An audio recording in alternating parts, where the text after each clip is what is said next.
नमस्कार, आप देख रहे हैं टैक्स गुरु। मैं हूं प्रियंका संभव। टैक्स कैसे बचे और इसे बचाने में कोई गलती ना हो, ये हम सभी की उधेड़-बुन रहती है। आपके इसी टेंशन को कम करने के लिए हमारे टैक्स एक्सपर्ट्स टैक्स के हर पहलू को बहुत ही बारीकी से आपको समझाते हैं ताकि आपसे कोई गलती ना हो। देश के चुनिंदा टैक्स एक्सपर्ट्स हमारे साथ होते हैं टैक्स गुरु में टैक्स कैलकुलेशन से लेकर टैक्स के कठिन नियमों को आसान बनाने के लिए। और आज उसमें मेरा साथ देने वाली हैं cleartax.in की chief editor Preeti Khurana. Welcome to the show Preeti. बहुत सारे हमारे पास सवाल हैं प्रीति के लिए, लेकिन प्रीति से बातचीत को आगे बढ़ाएं उससे पहले बताते हैं आज किन टॉपिक्स पर हम फोकस करने वाले हैं।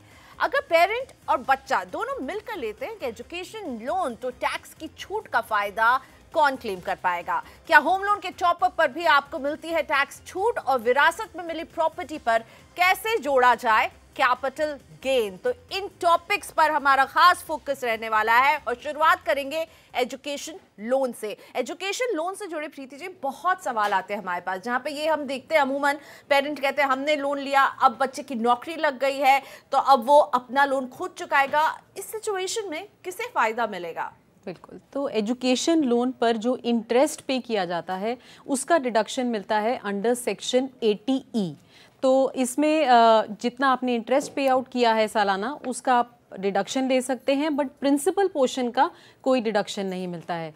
तो जब भी ये लोन लिया जाता है प्रेफरेबल यही रहता है कि को बोरोवर्स हों। तो पेरेंट और जो बच्चा है अगर वो को बोरोवर्स हैं तो थोड़ा डिडक्शन क्लेम करना इजी हो जाता है। जब तक जो है पेरेंट इंटरेस्ट पे कर रहे हैं तो उनकी रिटर्न में डिडक्शन होगा। जैसे ही बच्चा जो है खुद पे करने लगता है इंटरेस्ट को तो वो भी अपनी रिटर्न में इसका डिडक्शन ले सकता है, बट टोटल डिडक्शन जो है वो 8 साल के बियॉन्ड नहीं मिलता है। तो 8 इयर्स तक सीमित है, बट कोई मॉनेटरी लिमिट नहीं है कि खाली इतने पैसे तक मिलेगा। जितना भी इंटरेस्ट रीपे हुआ वो सारा ही आप क्लेम कर सकते हैं। तो क्या दोनों स्प्लिट भी कर सकते हैं इसे? अगर मान लीजिए नौकरी लग गई है उस बच्चे की जिसके लिए ये एजुकेशन लोन लिया गया था, वो एडल्ट है, उसकी नौकरी लग गई है, तो क्या पेरेंट और बेटा या बेटी जो भी है वो क्या स्प्लिट भी कर सकते हैं इंटरेस्ट के इस फायदे को, या एक ही क्लेम कर सकता है? बिल्कुल प्रियंका, स्प्लिट भी कर सकते हैं। तो जितना आपने रीपे किया है, अगर जैसे फादर हैं या मदर हैं उन्होंने जितना पोर्शन इंटरेस्ट का पे किया वो उनकी रिटर्न में, और जितना बच्चे ने पे किया वो बच्चे की रिटर्न में। ओके, तो 80E के जरिए आपको फायदा मिलेगा। इंटरेस्ट पर ऐसे ऊपर की अपर लिमिट नहीं है, और पेरेंट और वो जो एडल्ट बच्चा है दोनों इसे शेयर भी कर सकते हैं। अब सवालों का रुख करते हैं। ग्वालियर से सत्य प्रकाश पटवा हमारे साथ जुड़ रहे हैं। नमस्ते सत्य प्रकाश जी, स्वागत है आपका CNBC आवाज पर। कैसे मदद करें आपकी? मेरे साथ आज cleartax.in की प्रीति जुड़ी हुई है आपके सवालों का जवाब देने के लिए। Thank you madam. मैं ये जानना चाह रहा था कि मैं अभी लगभग 80,000 रुपीज का टैक्स पे कर रहा हूँ। ठीक है। और मैं चाह रहा था कि 80C में मैंने अभी हाउसिंग लोन लिया हुआ है तो 1 लाख रुपीज उसमें रीपेमेंट जाता है मेरा, प्लस 80C के मैंने सारा जो 1.5 लाख रुपए का स्लैब है वो कंप्लीट कर चुका हूँ। तो अपार्ट फ्रॉम 80C अभी मैं किस और हेड्स में अपना टैक्स बचा सकता हूँ? और एजुकेशन लोन भी ले नहीं सकता हूँ क्योंकि मैं ऑलरेडी मुझे 10 साल हो गए एजुकेशन लिए हुए और पेरेंट्स को भी नहीं दिलवा सकता हूँ। तो अभी इसके अलावा कौन से हेड्स हैं जिसमें मैं अपना टैक्स बचा सकता हूँ? देखिए, एक तरीका ये है कि आप NPS में निवेश करें तो 80 CCD 1B में आपको 50,000 तक की एडिशनल डिडक्शन मिल सकती है। ये 80C के बियॉन्ड है तो 50,000 आप वहाँ पर बचा सकते हैं। वो मैक्सिमम लिमिट है, आप जितना इन्वेस्ट करना चाहें, जो भी मिनिमम जो इन्वेस्टमेंट होता है साल में वो कर दें और उसकी डिडक्शन ले लें। अगर आप हेल्थ इंश्योरेंस प्रीमियम लेंगे तो सेक्शन 80D में उसका बेनिफिट मिलेगा, वो भी 25,000 तक है for self, spouse and children, वो ले सकते हैं। अगर पेरेंट्स हैं उनको भी इंश्योर कर सकते हैं, और अगर उनके खर्चे हैं मेडिकल एक्सपेंसेस और वो इंश्योर्ड नहीं हैं तो भी उनके खर्चों को 80D में क्लेम किया जा सकता है। बाकी रही अगर आपकी कोई इंटरेस्ट इनकम है तो सेक्शन 80 TTA में जाइए, वहाँ पर मैक्सिमम 10,000 की डिडक्शन मिलेगी। तो ये सब एवेन्यूज़ हैं। अगर HRA आपको मिलता है तो आप रेंट क्लेम कर सकते हैं। अगर रेंटेड प्रेमिसेस पे रह रहे हैं तो ये एक बहुत अच्छा तरीका है अपने HRA पर एग्जेम्पशन क्लेम करने का। तो ये कुछ मोस्ट पॉपुलर और यूज्ड तरीके हैं टैक्स बचाने के लिए। और अब मोहाली से जसबीर सिंह हमारे साथ जुड़ रहे हैं। नमस्ते सिंह साहब, कैसे मदद करें आपकी? नमस्ते madam, thank you very much. Madam मेरे 2 सवाल हैं छोटे छोटे। एक, मैंने पिछले फाइनेंशियल ईयर में एक कार खरीदी थी जिसमें एजेंसी ने 11,236 रुपए मेरा TCS काटा था। ठीक है। जब मैंने टैक्स रिटर्न फाइल किया तो उन्होंने मेरे को ये रिफंड नहीं दिया। अच्छा। उसके बाद मेरा एक सवाल और था कि मेरा कुछ टैक्स फ्री इनकम है जो मेरे पे ऑफिसर ने लेट एडजस्ट किया। विद इफेक्ट क्या हुआ कि 26AS में मेरा 2 लाख रुपए ज्यादा दिखा दिए, मेरे फॉर्म 16 जो मेरे को इश्यू हुआ वो 2 लाख रुपए कम दिखाए गए। अच्छा। और जब मैंने रिवाइज रिटर्न फाइल किया और इनकम टैक्स ऑफिस से बात किया, कहते हैं हम 26AS की इनकम मानेंगे, फॉर्म 16 की इनकम नहीं मानेंगे। सैलरी इनकम आप कह रहे हैं, फॉर्म 26AS की सैलरी इनकम। TCS के बारे में कहते हैं कि हमने जो एडजस्ट करना था कर दिया, इसका और कुछ नहीं कर सकते। तो आपकी रिटर्न जो है प्रोसेस हो चुकी है, ले सकता हूँ, और जो फॉर्म 16 और AS 26 का डिफरेंस को कैसे उसका रिफंड ले सकता हूँ। तो आपकी जो है रिटर्न प्रोसेस हो चुकी है क्या? मैंने पहले रिटर्न ओरिजिनल फाइल करी थी, उसमें उन्होंने TCS नहीं दिया। हाँ जी। और जो रिवाइज किया अभी तक प्रोसेस नहीं हुई है। अच्छा, ठीक है। तो आपने रिवाइज करी तो अभी रिटर्न आपकी जो है प्रोसेस नहीं हुई है। तो देखिए क्या होता है कि या तो आपने लेट फाइल करी है, यानी कि 31 अगस्त 2018 लास्ट डेट थी, तो जो लास्ट में रिटर्न्स फाइल होती हैं उनकी प्रोसेस में थोड़ा सा डिले रहता है। और ये भी मेक श्योर करिए कि आप वेरीफाई कर चुके हैं, क्योंकि उसके बिना प्रोसेसिंग वैसे भी शुरू नहीं होती है। अब आपको ये देखना है कि आपका जो मिसमैच है वो क्यों है। तो TCS आपने पे करा है, आपसे लिया गया है और जमा किया गया है, तो ये फॉर्म 26AS में ज़रूर दिखेगा। और जो भी फॉर्म 26AS में टैक्स आ रहा है उसका क्रेडिट आपको आपकी रिटर्न में ज़रूर मिलेगा। अगर आपकी सैलरी इनकम मैच नहीं कर रही है बिटवीन फॉर्म 16 और फॉर्म 26AS, तो इसमें बिल्कुल परेशानी की बात नहीं है। You should be able to identify कि ये जो डिफरेंस है ये क्यों आ रहा है, किस वजह से ये 2 नंबर जो है मैच नहीं है। अगर आपकी रिटर्न प्रोसेस होती है और उसके बाद कोई सवाल आता है या उसमें कोई क्वेश्चन आता है, तो आप बिल्कुल उसको रिस्पॉन्ड करिए, ऑनलाइन जवाब दीजिए और डेफिनेटली आपका जो रिफंड क्लेम है आपको मिलेगा। अगला सवाल अशोक मतानी जी का है और ये एक सरकारी कर्मचारी हैं। इन्होंने मार्च 2012 में 43 लाख रुपए का एक फ्लैट खरीदा था, जिसे अगस्त 2018 में इन्होंने 61 लाख रुपए में बेच दिया है। फिर जून 2017 में इन्होंने 66 लाख में एक फ्लैट बुक किया। अभी अंडर कंस्ट्रक्शन है ये फ्लैट और इसका पोजेशन इन्हें दिसंबर 2019 में इस साल मिलेगा, इस साल के आखिरी में मिलेगा। इसके अलावा इनके नाम पर कोई और घर या फ्लैट नहीं है। तो समझना चाहते हैं ये कि अब टैक्स की देनदारी और कैपिटल गेन, इन सबको कैसे अशोक जी कैलकुलेट करें? बिल्कुल, तो जो आपकी कॉस्ट प्राइस है पहले तो उसे इंडेक्स करना होगा, क्योंकि ये लॉन्ग टर्म गेन है, आपने 2 साल के बाद बेची है, तो जितना भी आपका कॉस्ट था उसको इंडेक्स कर लीजिए। इंडेक्सेशन के लिए आपको कॉस्ट इन्फ्लेशन इंडेक्स चाहिए, उसको जो कॉस्ट प्राइस है उसको मल्टीप्लाई करिए CII of the year of sale और डिवाइड करिए by CII of the year of purchase, तो आपको इंडेक्स कॉस्ट मिल जाएगा। इसको आप रिड्यूस करिए सेल प्राइस में से और जो नेट अमाउंट आएगा वो आपका कैपिटल गेन या लॉस होगा। और मुझे लग रहा है जिस तरह की आप नंबर्स बता रहे हैं, जो ईयर्स आप बता रहे हैं, कैपिटल लॉस भी हो सकता है। तो अगर जो कैपिटल लॉस है उसको ज़रूर रिटर्न में रिपोर्ट करिए। और अगर कोई और लॉन्ग टर्म कैपिटल गेन है किसी भी और एसेट से, तो उससे जो है इस लॉस को आप नेट ऑफ कर सकते हैं। बैलेंस पर ही आप टैक्स भरेंगे और अगर नेट ऑफ नहीं होता है तो भी रिटर्न में ज़रूर भरिए, क्योंकि ये कैरी फॉरवर्ड हो सकता है 8 सालों तक और आने वाले 8 सालों में आप इसको नॉक ऑफ कर सकते हैं लॉन्ग टर्म कैपिटल गेन से। अच्छा, ये CII कहाँ से इनको पता चलेगा, कैसे निकाल सकते हैं, किस वेबसाइट से इन्हें मदद मिलेगी? देखिए ये इजीली अवेलेबल है, सिंपल गूगल सर्च करेंगे तो इनकम टैक्स डिपार्टमेंट की वेबसाइट पर भी है और जहाँ भी आपको दिखेगा बहुत इजीली ईयर बाय ईयर जो है ये इन्फॉर्मेशन मिल जाती है। ठीक है अशोक जी, कॉस्ट इन्फ्लेशन इंडेक्स आपको ये निकालना है, इससे ही आपको मदद मिलेगी और पूरा कैलकुलेशन जो है इसका आधार यही होगा, इसका ख्याल रखिएगा। हरियाणा के रोहतक से रमेश कोचर से अब बात करेंगे। नमस्ते रमेश जी, बताइए कैसे मदद करें आपकी? नमस्कार Priyanka ji, I am Preeti ma'am. नमस्ते। सबसे पहले तो मैं टैक्स गुरु प्रोग्राम के लिए समाज CNBC आवाज टीम को बधाई देना चाहता हूँ, क्योंकि ये बहुत ही अच्छा प्रोग्राम है और स्पेशली प्रियंका जी आपको, जो कि इस प्रोग्राम के बहुत अच्छे से होस्ट करती है। Thank you sir, thank you. बिल्कुल, और आप सहमत हैं इनकी बात से। थैंक यू प्रीति, आपका भी। अब बताइए अपना सवाल। प्रीति है, हम जो काम करते हैं जिसमें हम अच्छे हैं आपकी मदद करेंगे। मैम मैं एक रिटायर्ड गवर्नमेंट एम्प्लॉय हूँ और पेंशनर हूँ। ठीक है। मैं एक रिटायर्ड गवर्नमेंट एम्प्लॉय हूँ और पेंशनर हूँ। हाँ जी। मेरा क्वेश्चन ये है कि फाइनेंशियल ईयर 2018-19 में जो ₹40,000 की स्टैंडर्ड डिडक्शन का प्रावधान किया गया है, जी हाँ, क्या वह केवल वर्किंग एम्प्लॉयज के लिए है या हम पेंशनर भी स्टैंडर्ड डिडक्शन का लाभ ले सकते हैं? ठीक है। तो ये जो स्टैंडर्ड डिडक्शन अनाउंस हुई है ₹40,000 की, ये है income from the head salaries. तो जैसे रिटर्न में 5 इनकम हेड्स होते हैं, उनमें से एक होता है इनकम फ्रॉम सैलरी।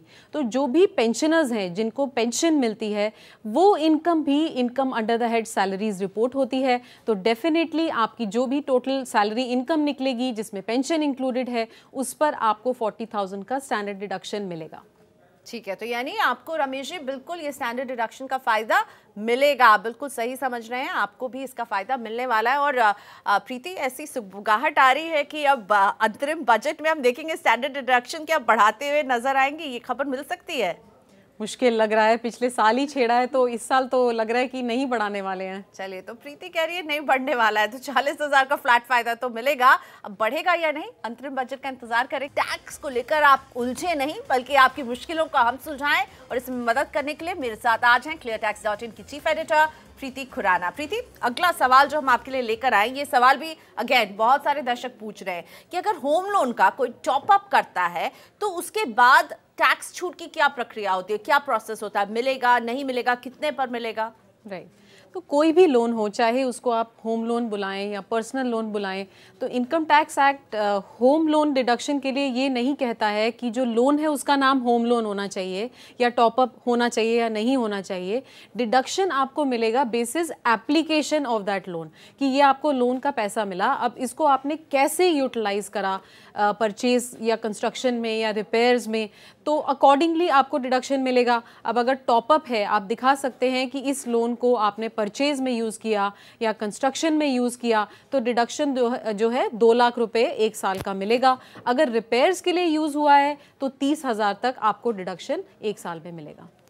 और अब सवालों का सिलसिला शुरू करेंगे। दिल्ली से संदीप आनंद हमारे साथ जुड़ रहे हैं। संदीप जी, बताइए कैसे मदद करें आपकी? Thank you Priyanka ma'am. मुझे पता है आपका प्रोग्राम बहुत बिजी है, मैं 10 सेकंड लूंगा सिर्फ है। नहीं, आप बिल्कुल आप पूरा समय लें और पूरा सवाल पूछें, हमारे पास आपके लिए पूरा समय है, बताइए। Thanks ma'am. एक्चुअली सवाल से पहले मैं 10 सेकंड आपके लिए बोलना चाहता हूँ, क्योंकि आप तीनों प्रोग्राम्स पहरेदार, कंज्यूमर अड्डा और टैक्स गुरु बहुत अच्छा प्रेजेंट करते हैं, so thanks. Thank you so much. Thanks ma'am. मेरा क्वेश्चन ये था फॉर दी 80D जो सेक्शन होता है, जिसमें अभी सीनियर सिटीजन के लिए बिना इंश्योरेंस को इस साल से लिमिट 50,000 लिमिट हो गई है। जी हाँ। तो मेरे पेरेंट्स हैं, मैं ये सोच रहा था कि जैसे मेरे पापा का जो इंश्योरेंस है 40,000 हो जाता है, बाकी मेरी मदर का इंश्योरेंस जैसे नहीं है, तो उनके जो खर्चा होता है क्या मैं वो 10,000 उसका लिमिट में अपने पे क्लेम कर सकता हूँ और बाकी वो अपने इनकम टैक्स में कर सकती हैं, क्योंकि वो भी टैक्स पेयर हैं, या फिर ऐसे स्प्लिट नहीं कर सकते हैं? और दूसरा क्वेश्चन है कि टोटल लिमिट 50,000 ही है क्या? जैसे अगर मैं 10,000 कर लूँ और वो 50,000 तक कर सकते हैं, या ये भी नहीं हो सकता? ठीक है, मैं आपको इसका जवाब देती हूँ। और देखिए, सेक्शन 80D में सबसे पहली बात यह है कि मैक्सिमम डिडक्शन जो आप क्लेम कर सकते हैं फॉर योर पेरेंट्स इज़ 50,000, ठीक है। और वो जो अपनी रिटर्न में क्लेम कर सकते हैं वो भी 50,000 है, अगर वो 60 साल से ऊपर हैं। तो मैं ये मान के चल रही हूँ कि आपकी मदर 60 साल से ज़्यादा हैं। अब दूसरी कंडीशन जो है, अगर आप एक्सपेंसेस क्लेम करना चाहते हैं तो वो ये है कि उनकी इंश्योरेंस नहीं होनी चाहिए। तो आपकी फादर की इंश्योरेंस है, उसमें भी आपकी मदर जो है कवर्ड नहीं होनी चाहिए। किसी इंश्योरेंस पॉलिसी में अगर वो कवर्ड नहीं है तो उनके एक्सपेंसेस क्लेम करे जा सकते हैं। अगर वो खर्चा कर रही हैं तो उनकी रिटर्न में क्लेम करिए, अगर आप खर्चा कर रहे हैं तो आपकी रिटर्न में। इवन आपके फादर जो बैलेंस 10,000 है, अगर वो खर्चा कर रहे हैं अपनी वाइफ पर, तो वो क्लेम कर सकते हैं अपनी टैक्स रिटर्न में अंडर सेक्शन 80D। तो ये बहुत अच्छा तरीका है, आप लोग स्प्लिट कर सकते हैं, बट ये लिमिट के विद इन रहिए कि आपकी मदर अगर अपनी रिटर्न में क्लेम कर रही हैं तो वो 50,000 के अंडर होना चाहिए। एंड मोस्ट इंपॉर्टेंटली उनके नाम पर कोई भी हेल्थ इंश्योरेंस नहीं होनी चाहिए। ओके, तो 50,000 इस लिमिट का आपको ख्याल रखना, और 80D की सारी बारीकी जो है प्रीति जी ने आपको बता दी है। उम्मीद करते हैं आपको मदद मिलेगी इनके जवाब से। ब्रजभूषण लोहरे का सवाल अब हम शामिल करेंगे। इन्हें विरासत में प्रॉपर्टी को बेचने पर कैपिटल गेन टैक्स की कैलकुलेशन को समझना है। इनके दादाजी ने बहुत पुरानी प्रॉपर्टी है प्रीति, 1918 में इस प्रॉपर्टी को खरीदा था और अब जो है ब्रज जी के पास है, अब ये बेचने की तैयारी में। ठीक है, तो ये इनहेरिटेंस जब आ जाती है और आप इतनी पुरानी बता रहे हैं 1900 में कभी खरीदी गई थी, तो अगर हमें याद करें तो किसी एक बजट में जो कॉस्ट इन्फ्लेशन इंडेक्स है, जो बेस ईयर है, उसको 2001 मान लिया गया था। तो उससे पहले की जितनी भी प्रॉपर्टीज़ हैं अगर उनको बेचा जाए तो उसके लिए या तो आपको एज अ कॉस्ट आपको लेना होगा एक्चुअल कॉस्ट जितने पे खरीदी गई, या fair market value as on 1 April 2001। तो ये फेयर मार्केट वैल्यू आपको चाहिए। अब सवाल ये है कि कौन सी वैल्यू लें। तो वैसे तो टैक्स पेयर के पास चॉइस है कि वो किसको कॉस्ट मानना चाहते हैं, बट ऑब्वियसली अगर आप एक हायर वैल्यू लेंगे जैसे कि 1918 में खरीदी गई है और 2001 का फेयर मार्केट वैल्यू लेंगे तो डेफिनेटली वो हायर होगा, और अगर हायर कॉस्ट होगा तो गेन्स कम होंगे। तो फेयर मार्केट वैल्यू लीजिए। इसके लिए आपको अप्रोच करना होगा एक रजिस्टर्ड वैल्यूअर को, वो आपको वैल्यूएशन सर्टिफिकेट देगा। उनकी एक मेथोडोलॉजी होती है जिसके हिसाब से ये फेयर मार्केट वैल्यू निकाली जाती है। जब ये फेयर मार्केट वैल्यू आपको मिल जाए तो इसको जो है आपको इंडेक्स करना है। तो जिस भी साल में बेची गई है उसका CII लगा के मल्टीप्लाई करिए, और ईयर ऑफ परचेज वो तो अभी उसका CII नहीं है, तो 2001 का ही CII लीजिए और उसे डिवाइड कर लीजिए, आपको इंडेक्स कॉस्ट ऑफ एक्विजिशन मिल जाएगा। अगर कोई भी इम्प्रूवमेंट हुई है, मान लीजिए कुछ रिकंस्ट्रक्ट किया, उस पर जो भी खर्चा किया गया है उसको भी इंडेक्स करके कॉस्ट में जोड़ सकते हैं। कैपिटल गेन निकाल लीजिए, और अगर एक से ज़्यादा ओनर हैं जिनको ये मिल रही है तो डिवाइड कर लीजिए आपस में, और जो नेट कैपिटल गेन है जो आपके हिस्से की हैं उसको अपनी रिटर्न में रिपोर्ट करिए। वक्त हो गया ब्रेक का, अभी वापस आ रहे हैं। ब्रेक के बाद एक एक्स सर्विसमैन की दुविधा हम दूर करने वाले हैं, समझने वाले हैं सेंट्रल गवर्नमेंट के हेल्थ स्कीम में जो वो कंट्रीब्यूट कर रहे हैं ECHS स्कीम के जरिए, उस पर टैक्स छूट क्लेम कर सकते हैं। और ये आपकी समस्याओं को दूर करते हैं। विनोद सिंह जी के सवाल को हम शामिल करेंगे। विनोद जी जो है सेना से रिटायर हुए हैं, हर साल एक हेल्थ सर्विस स्कीम ECHS में 12,000 रुपए का ये भुगतान करते हैं। पूछ रहे हैं क्या इस राशि को इनकम टैक्स रिटर्न में क्लेम कर सकते हैं? क्या विनोद जी को ATD के तहत इस पर छूट मिल पाएगी क्या?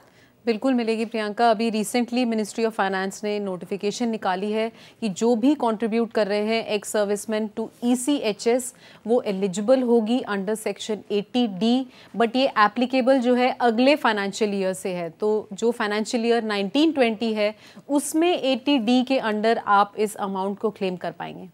और इसी के साथ शो खत्म करने का वक्त हो रहा है, लेकिन शो खत्म करते करते आपके लिए एक अच्छी खबर दे देते हैं। प्रीति, इस बार ये अच्छी खबर आई है कि टैक्स रिटर्न जो है अब बहुत जल्दी प्रोसेस होने वाला है, और इस पर आप क्या सोचती है, क्या ऐसा हो जाएगा तो एक तो रिटर्न और रिफंड की चिंता दूर करने की तैयारी में सरकार?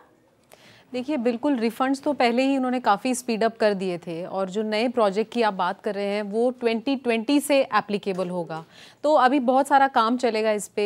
कह रहे हैं कि स्मॉल टैक्स पेयर की मदद के लिए pre filled income tax return form मिलेंगे।